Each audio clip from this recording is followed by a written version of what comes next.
April 9. தலைப்பு: சுரங்கத்திற்குள் ஆழமாய் தோண்டுதல். அந்த பட்டணத்தார் மனோவாஞ்சையாய் வசனத்தை ஏற்றுக்கொண்டு, காரியங்கள் இப்படி இருக்கிறதா என்று தினம்தோறும் வேத வாக்கியங்களை ஆராய்ந்து பார்த்ததினால் தெஸ்லோனிக்கேயில் உள்ளவர்களை பார்க்கிலும் நற்குணசாலிகளாய் இருந்தார்கள். அப்போஸ்தலர் 17:11. வேதம் வாசிப்பது சரியானதும் நியாயமானதும் ஆகும். ஆனால் உங்கள் கடமை அத்துடன் முடிந்துவிடவில்லை. ஏனெனில் வேதத்தின் பக்கங்களை நீங்களே தேட வேண்டும்.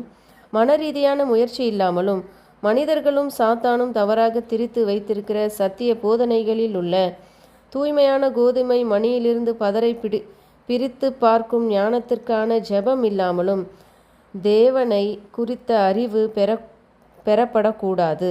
சாத்தானும் அவனுடைய மனித ஏது கரங்களான கூட்டமைப்பும் தவறு என்னும் பதரை சத்தியம் என்னும் தானியத்துடன் சேர்க்க பெருமுயற்சி செய்திருக்கின்றன. மறைத்து வைக்கப்பட்ட பொக்கிஷத்திற்காக நாம் விடாமுயற்சியுடன் தேட வேண்டும்.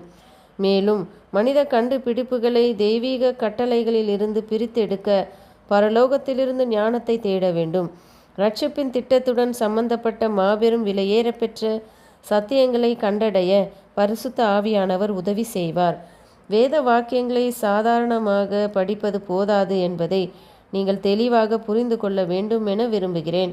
நாம் தேட வேண்டும், அதாவது இவ்வார்த்தை சுட்டி காட்டும் அனைத்தையும் நாம் செய்ய வேண்டும் என்பதே அதன் அர்த்தமாகும்.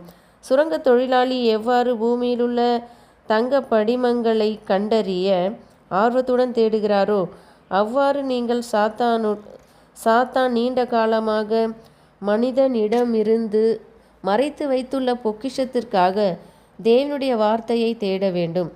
அவருடைய சித்தத்தின்படி செய்ய மனதுள்ளவன் எவனோ அவன் இந்த உபதேசம் தேவனால் உண்டாயிருக்கிறதோ என்று அறிந்து கொள்வான் என தேவன் கூறுகிறார்.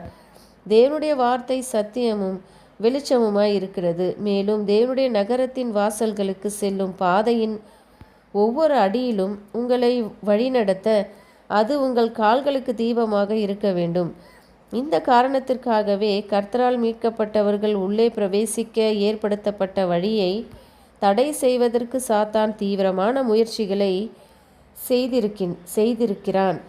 உங்கள் கருத்துக்களை வேதத்திடம் கொண்டு செல்லவோ, உங்கள் எண்ணங்களை மையமாக வைத்து அவைகளை சுற்றி சத்தியம் சுழலும்படி செய்யவோ கூடாது.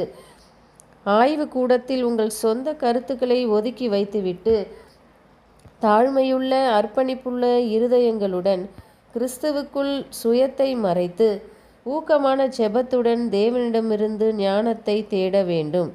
தேவனுடைய வெளிப்படுத்தப்பட்ட சித்தம் இன்னதென்பதை தெரிந்து கொள்ள வேண்டும் என்று நீங்கள் உணர வேண்டும். ஏனெனில் அது உங்களுடைய தனிப்பட்ட மற்றும் நித்திய நலனை சார்ந்ததாகும். நித்திய ஜீவனுக்கான வழியை நீங்கள் தெரிந்து கொள்ளக்கூடிய விவர புத்தகமாக வேதம் விளங்குகிறது.